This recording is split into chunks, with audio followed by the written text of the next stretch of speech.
Hello and welcome to the Dot Connector on iconic.com. Well, I'm going to talk this week about the cult of Trump. And how appropriate I should be reading the book this week. It's by a guy called Steven Hassan. And his background is that he was in the Moonies cult, the Unification Church, and a long time ago, and became programmed by it. And after he went through a period of deprogramming, he became a psychologist specializing in freeing people's minds from destructive cults. So that's the background he's coming from. And so let's have a look at what he says. See if you see any parallels. He says, cult leaders demand loyalty and obedience, and their word must be the final truth. None there then. They seek to control the thoughts, behavior, and emotions of their followers. Hassan says the cult leaders are narcissists, and even the more extreme, what he calls malignant narcissists. And they tend to have one, grandiose, self-centered behavior. And what you see is people like Trump talking in superlatives. Everything is the greatest. Never seen anything like it before. This is historic, and so on. Number two, fantasies of power, success, and attractiveness. A need for praise and admiration. Have you seen these clips of him in cabinet meetings where they allow the media in for a bit? And you've got these members of the cabinet in these various subject areas, and when they're asked to make their contribution, it's like a bloody eulogy to God. Extraordinary to watch. It's all about the God King and how wonderful it is to serve the God King. It's pathetic. So yes, there's a parallel there. Sense of entitlement, never accept you were wrong about anything. And also a lack of empathy, which can lead the cult leader to exploit, bully, shame, and demean others without guilt or remorse. But interestingly, and I've noticed this about Trump, underneath this personality type that Hassan is talking about, the bombastic, out there, I'm the greatest, is very low self-esteem, because the bombast is a cover for that. And low self-esteem and feelings of inferiority and emptiness. Many cult leaders, he says, have experienced loveless childhoods, and that's what Trump experienced with an absent mother and an authoritarian father. So as you go through the traits of cult leaders, it's clear that Trump, and what I'm talking about, the extreme end of MAGA, tick all the boxes. And when I talk about the extreme end of MAGA being a cult, the extreme end of woke's a bloody cult as well, in the same way. So Hassan says the following about the cult leader foundation trait of lying. He says, deception is the lifeblood of the destructive cult. Members are recruited and indoctrinated through lies and trickery. Lying has other intrinsic benefits for cult leaders. It creates confusion, which disrupts people's stable mental framework and makes them susceptible to the indoctrination process. Cult leaders use a variety of confusion techniques, but a major one is delivering a dizzying amount of information, much of it contradictory and false. Well, that's big time the case with the Mafia Don, so that it overloads and overwhelms critical thinking. When overloaded and confused, people tend to doubt their ability to distinguish truth from lies, right from wrong. Fundamentally, their sense of identity is left uncertain, giving the cult leader an opportunity to inculcate a new set of beliefs, feelings, and behaviors. A confused person can be easily manipulated and controlled. And this is an important one. People who confront the cult leader with contradictory information, regardless of it being factual, are punished or even banished for speaking the truth. And if we come to recent events, well, that's obviously the case with Trump and the Trump cult. Because while you're eulogizing him and telling him everything he wants to hear, you're fine. But you challenge him even mildly, and he turns in an instant. We've seen this with Tucker Carlson recently when he was pushing back on the bombing of Iran, and he called him cookie, did Trump, when he questioned that involvement. So the interesting thing is, not only did Trump come out against Carlson and anyone else in the MAGA media who was questioning the sanity of getting involved in bombing Iran, but so many in the MAGA also came out against them, which is what you would expect in a cult. That's how it works. And here's one of them who was pushing back and got the treatment as a result. Marjorie Taylor Greene, and she's speaking here after Trump ordered the bombing of Iran. You know, I didn't sleep better after neocons and warmongers talked this administration into entering a hot war that Israel started after Netanyahu barely won a vote, Steve, barely won a vote by 2 votes in order to stay in power the day before Israel attacked, an unprovoked attack, Iran. Now, I'm not making apologies for Iran. I have no investment in the terrorist regime of Iran. But the reality is no American slept better after America bombed Iran, because all of a sudden we now have threats on our homeland. We now have warnings from our State Department for Americans overseas. Qatar put out a warning to Americans to shelter in place. Americans in Israel are terrified for their lives, as well as the Israeli people are terrified for their lives because bombs have been falling in Israel. And and Americans all over the world are seriously questioning, is this going to be World War III? So no, I didn't sleep better, regardless of Mark Levin's silly name calling. And I don't think any American is sleeping better after this, Steve. But it seems the MAGA are largely back in the fold now. If what you believe in terms of what Trump said about Tucker Carlson, he's apologized to him for going too far. We've had Dave Smith, the comedian, who I talked about in last week's Dot Connector. After the bombing of Iran, Dave Smith was calling for Trump to be impeached, but he's kind of easing off that now, it seems, and they're all coming back in the fold, which is what you'd expect in a cult. Not all of them, but most of them.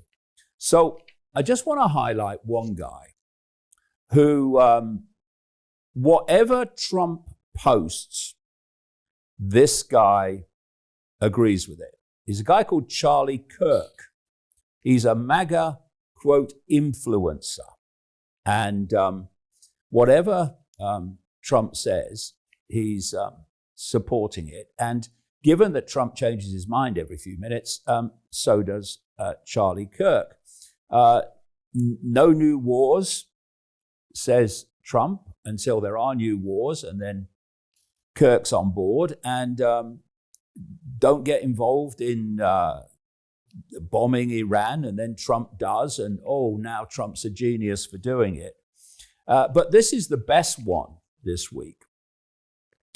Trump provided the weapons for Israel to attack Iran. He provided the support in the background for that, plus protecting Israel from Iranian missiles. Then he bombs Iran on behalf of America. And then,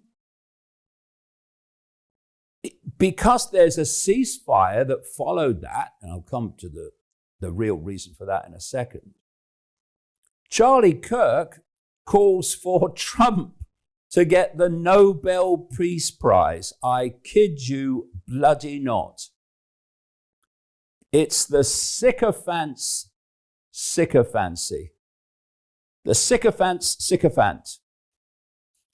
And here's Charlie Kirk. Of course, as always, he knows no other way, singing from the song sheet. Joining me now is Turning Point USA founder Charlie Kirk. Charlie, I truly don't think I'm being hyperbolic. I don't think I'm exaggerating. I think that when you look at this objectively, what's been accomplished in the last 24 hours and over the first 120 days, there hasn't been a more consequential presidency. And in the last 24 hours, Charlie, that's happened despite doubts and pulls, not just from the expected left, but on the right as well, about what would be the definition of MAGA. And what we learned is it will be defined by President Trump, and that will be successful. That's exactly right. And you're spot on, Will. I'll tell you, President Donald Trump, he demonstrated a masterclass these last couple of days. Think about it. No nukes for Iran, which is something he's been talking about for well over 20 years. But also he did it with no boots on the ground, no endless war, no U.S. troops being killed, no nation building. So President Trump was able to go through every single component of this. He didn't need multiple trillions of dollars in 2 decades of trying to change the hearts and minds of people on the ground. He did it by using diplomacy first and then strength where necessary. And then he wraps it all up with a quick peace deal, forcefully inserting himself and saying enough. We took out the nuclear program. This is not about regime change. This is not about a 12-year war. This is a 12-day war. We're on the side of civilization. We're on the side of Israel. In no way, shape, or form or capacity should we allow Iran to get a nuclear weapon. Okay, so let's cut through the crap and the lies and the spin and see what this whole ceasefire thing was all about. They say it's because Iran's ability to produce a nuclear weapon is now destroyed, thanks to the American military and Israel. And Trump and Netanyahu have said that they agreed to the ceasefire because Iran's nuclear weapons potential has been eliminated, like kaput, gone. But there's another way of looking at this, and that's that Israel and Trump had their own reasons for wanting the conflict to end, at least for now. Here's a intelligence report from the Pentagon. The headline is, early US intel assessment suggests strikes on Iran did not destroy nuclear sites, sources say. The US military strikes on 3 of Iran's nuclear facilities last weekend did not destroy the core components of the country's nuclear program and likely only set it back by months, according to an early US intelligence assessment that was described by 7 people briefed on it. And the other thing is, I mean, how long has Trump been telegraphing the targeting of Iran and the bombing of Iran? Of course, they knew it was coming. So, oh, yeah, well, he's going to bomb here and he's going to bomb there and he's going to bomb there. So we'll just leave our nuclear enrichment facilities where they are. We're not going to move it or anything to somewhere they don't know about, or at least is not somewhere that is obvious. It's crazy. Of course they were going to take action knowing what was coming. So it says the assessment, which has not been previously reported, was produced by the Defense Intelligence Agency. That's the Pentagon's intelligence arm. It's based on a battle damage assessment conducted by U.S. Central Command in the aftermath of the U.S. strikes, one of the sources said. The analysis of the damage to the sites and the impact of the strikes on Iran's nuclear ambitions is ongoing and could change as more intelligence becomes available. I wonder if more intelligence will become available to the Trump regime. I do hope so. But the early findings are at odds with President Donald Trump's repeated claims that the strikes completely and totally obliterated, superlatives as always, Iran's nuclear enrichment facilities. Secretary of Defense Pete Hegseth also said on Sunday that Iran's nuclear ambitions have been obliterated. 2 of the people familiar with the assessment said Iran's stockpile of enriched uranium was not destroyed. One of the people said the centrifuges are largely intact. Another source said that the intelligence assessed enriched uranium was moved out of the sites prior to the US strikes. You don't say. I'm shocked. And that's the other thing, Have you noticed this theme where the Trump regime tells Iran it's going to bomb them, and then when Iran retaliated, bombing the base in Qatar, Iran told America that it was going to do that. I mean, what's all that about? Strange, lots of strange things involved in all this. Anyway, so the DIA assessment is that the US set them back maybe a few months tops, this person said. The White House acknowledged the existence of the assessment, but said they disagreed with it. Well, of course they did.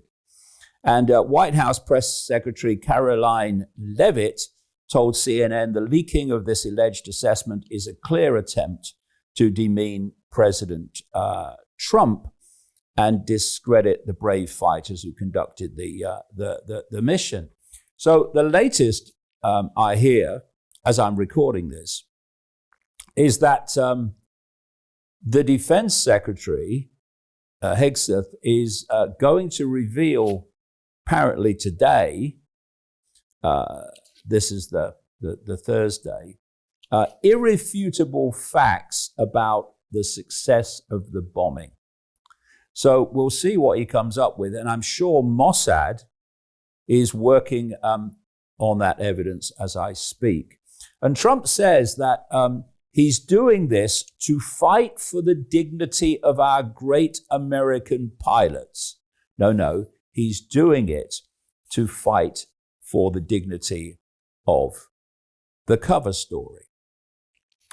And if we move on to Israel, Israel said they agreed to a ceasefire because they removed Iran's dual immediate existential threat of nuclear weapons and ballistic missiles. Well, first of all, there's no proof of the ending of the nuclear ambitions, even if Iran had them. And of course, Trump's head of intelligence, Tulsi Gabbard, said only in March there was no evidence that Iran was seeking to build a nuclear weapon. But then you have this whole idea of we wanted to take out their ballistic missiles. And then after saying that, Israel accused Iran of firing another ballistic missile at them. So go figure that one. And this is Professor Ori Goldberg. He's an Israeli political analyst and specialist in Iranian affairs.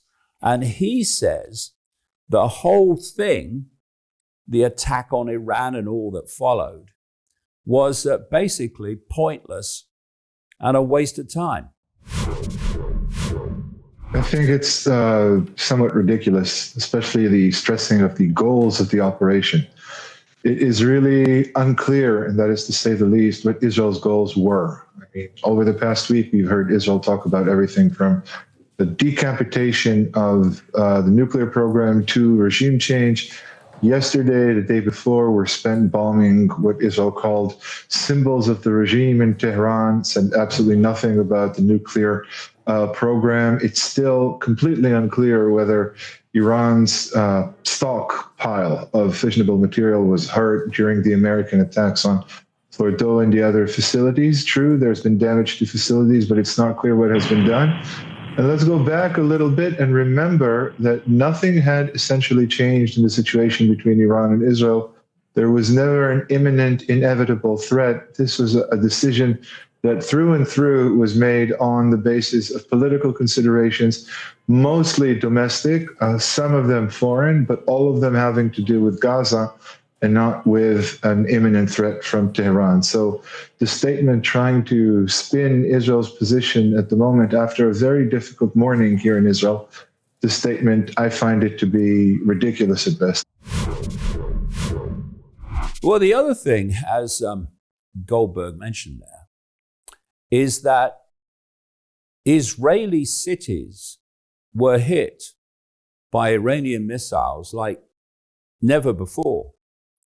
And this Iron Dome defense system provided by the American taxpayer proved to be less than iron. And a lot of these missiles got through.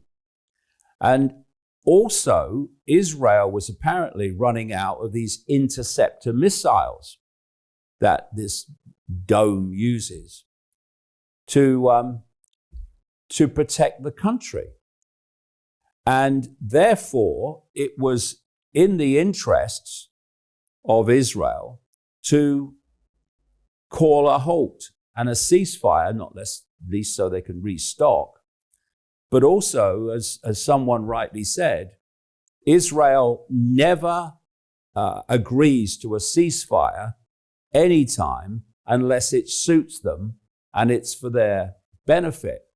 So there's been a lot of censorship on the public seeing the damage in Israel, the public around the world. But here's some that we have been able to see.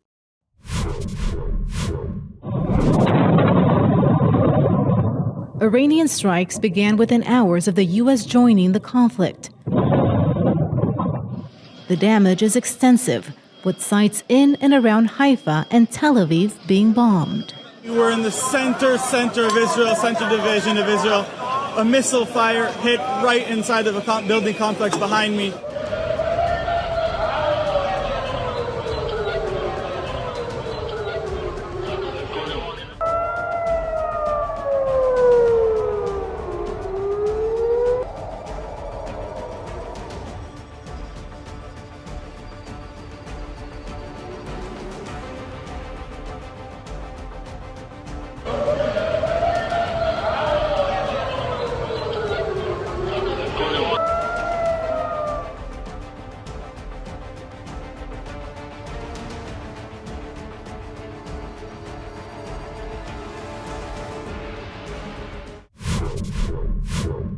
So all that must have come as quite a shock to the Israeli regime.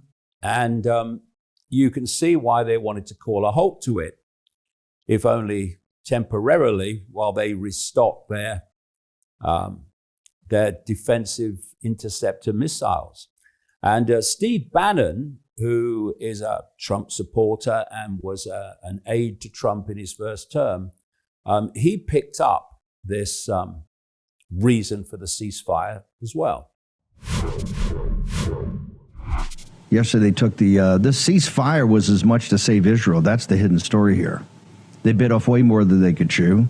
They were played out as far. Yesterday was a brutal day for the citizens of Israel. Took horrible incomings, particularly in Tel Aviv, and I guess Beersheba also. They needed this because they were running out of defensive ammunition. And President Trump stepped in there with the help of Qatar. Look, we've come a long way since 7 years ago when Qatar, would not work with us on stopping the financing of Islamic terrorism, the financing of it. And they come a long way. They've stepped in the middle of the situation in Gaza, and they stepped in the middle here, and President Trump is going out of his way to praise them. And he's not going out of his way to praise Netanyahu's government, which I think is getting to be an issue. And for Trump, things were also getting out of hand. You had the MAGA base at war with itself, at least at the influencer level. And you had the attacks by Iran, symbolic as they may have been, on the airbase, the American airbase in Qatar. And there was a possibility that this very much could escalate. And so it was in Trump's interest as well to put an end to it. And also, there was the potential for Iran to close the Strait of Hormuz, with potentially catastrophic consequences for the shipment of oil from the Gulf around the world. But hey, no, none of that is true. Trump's a hero. He was playing 5D chess, and he should get the Nobel Peace Prize for stopping a war that he and Israel started. Well done. So Bannon said there that Israel is an issue, and it is a bloody issue. Israel controls the United States, and a stream of other countries come to that. And the funding that Trump has received in his election campaigns from Israel sources is absolutely fantastic. They own him. And you know, when you see this, oh, he's fallen out with Netanyahu. Well, interestingly, just a few weeks ago, we had that line. Oh, he's fallen out with Netanyahu, and, Netanyahu, oh dear, the relationship's in trouble. And then Trump supports the Israeli attacks on Iran and then supports them with US bombing. And now, oh no, it's all gone sour. Israel owns him, and he'll do in the end what Israel says. He always has. So, yeah, Bannon says there's an issue with Israel. There is. This is the issue. People voting for Trump, but getting Netanyahu. And not only him, getting Trump funder Miriam Adelson, the ultra Zionist. The issue is that Netanyahu sits in Trump's head and directs his foreign policy for this second term, and owns almost everyone on Capitol Hill through funding by Israel through its American arm, AIPAC. And here's a really telling moment this week when the Pentagon spokesperson, Tammy Bruce, yet another Fox News contributor, made it clear what her priorities are when it comes to America or Israel. The pride of being able to be here and do work that facilitates making things better for people, and in the greatest country on earth, next to Israel. It's an honor to be able to make a difference and to be able to speak in this regard with an administration that I love so much and that I feel genuinely represented by. It's a real honor. Next to Israel says it all, and that is the mentality that runs the American government, and pretty much not just under Trump, although he's an extreme version of it, but under the Democrats as well. And it's not just America. This is a story from this week. Israel lobby funded half of Keir Starmer's cabinet. Pro-Israel lobbyists have donated to 13 out of Labour's 25 cabinet members since they were first elected to Parliament, Declassified can reveal. The list of recipients includes Prime Minister Keir Starmer, his deputy Angela Rayner, Chancellor Rachel Reeves, Foreign Secretary David Lammy. Foreign Secretary takes money from Israel's sources, and Home Secretary Yvette Cooper. Jonathan Reynolds, who will oversee arms exports to Israel as UK Trade Secretary, is another beneficiary alongside Labour's election mastermind Pat McFadden, whose responsibilities now include national security. Some of the donations were provided by Labour Friends of Israel, the LFI, a lobby group which takes MPs on fact-finding missions to Israel and the region. Fact-finding missions means they are given the propaganda. Reeves, McFadden, Reynolds, and Technology Secretary Peter Kyle were recently listed as vice chairs of the Labour Friends of Israel. Other major funders include pro-Israel businessmen Trevor Chin and Stuart Roden. The total value of donations amounts to over £300,000. The Labour Friends of Israel does not disclose its funders. You do surprise me. But it was revealed during an undercover Al Jazeera documentary in 2017 to have close relations with the Israeli embassy in London.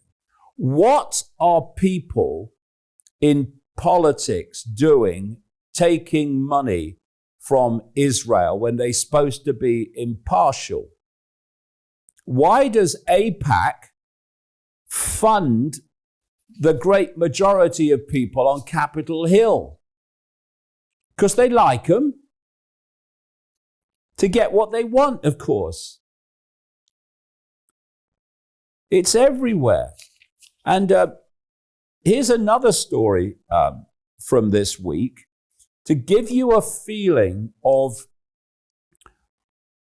where that money is coming from and what it's really funding. Quit the regime in 12 hours or you and your family are next, Mossad tells Iranian generals.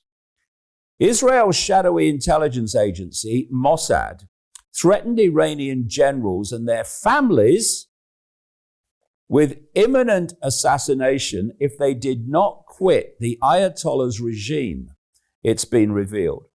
The country launched its first wave of strikes on Iran on June the 13th, targeting military leaders and top nuclear scientists. And in the hours after the first wave, intelligence operatives from Mossad began a covert campaign to intimidate and destabilize. Tehran's regime by calling them on their personal mobile phones. The Washington Post reported that Persian-speaking Mossad agents called over 20 senior officials in Tehran and told them that they and their families would be killed if they did not renounce the rule of this Ayatollah Ali Khamenei, Iran's supreme leader. One Israeli operative reportedly told a senior general, quote, "I can advise you now, you have 12 hours to escape with your wife and child. Otherwise, you're on our list right now." He reportedly added, "We're closer to you than your own neck vein. Put this in your head. May God protect you." This is the psychopathy. This is the brutality, the cold, calculated brutality that you are taking money from politicians of the world. This general, who the newspaper did not name, was told he had just 12 hours to make a video denouncing the regime. He reportedly seemed willing to go through with the plan at the time, asking the Mossad agent, "How should I send it to you?" It's not currently clear if the general ever made the video, though the Washington Post reported that the man is believed to be still alive and in Iran. The Mossad psychological warfare operation doesn't appear to have deterred Iran, which is just as well, given its incessant and constant. It's unbelievable. You know, I'm banned from 30 European countries and Australia for pointing this out since 1994-95. You know, anyone that wanted to do some research into this knows the pure evil that is driving the Israeli regime, and it owns Trump, and it owns America, and it owns the Starmer government, and goodness knows how many besides. And look at the number of wars, the number of dead people that Israel has instigated. Not just by its own violence, but how it's manipulated upheavals in other countries covertly. So these are the psychopaths that control Trump and his regime. And Trump bombs a country and then thanks God and tells God how much he loves him.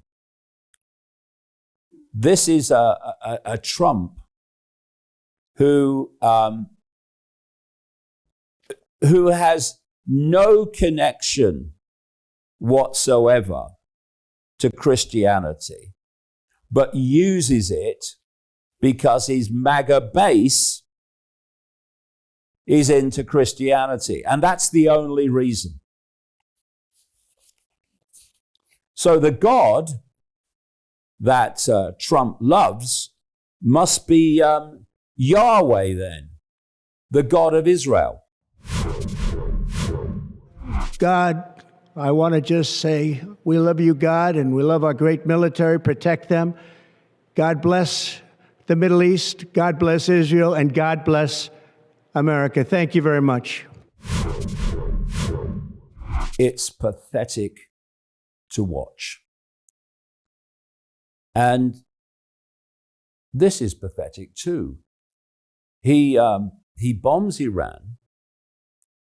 He supports Israel in its mass slaughter genocide in Gaza. He avoids the draft to Vietnam while the kids of the non-privileged were sent to this manufactured war in Vietnam. and then posts on his social media this video that seems to find it funny when you bomb another country. Bomb, bomb, Iran. Bomb, bomb, bomb, bomb, bomb, Iran. Bomb, bomb, bomb, bomb, bomb, Iran. Bomb, bomb, bomb, bomb, bomb, Iran. What country's got a feeling really hit the ceiling? Bomb, Iran. Bomb, bomb, bomb, bomb, Iran.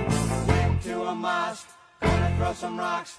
Tell the Ayatollah, gonna put you in a box. Bomb, Iran. Bomb, bomb, bomb, bomb, bomb.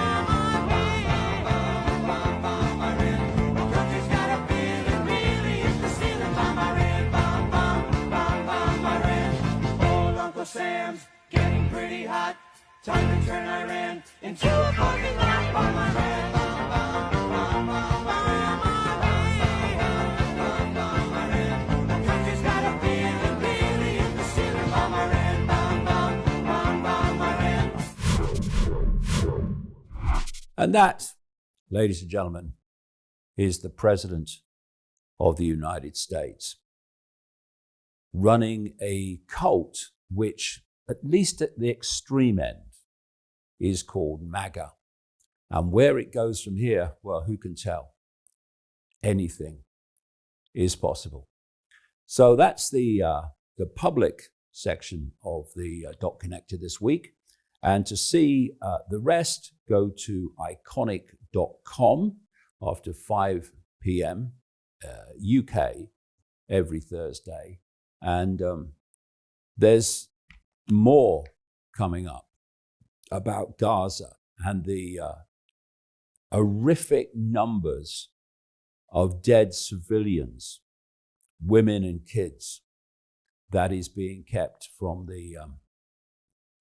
the public record. It's utterly, utterly horrific. And who's doing that? Israel. Bye for now.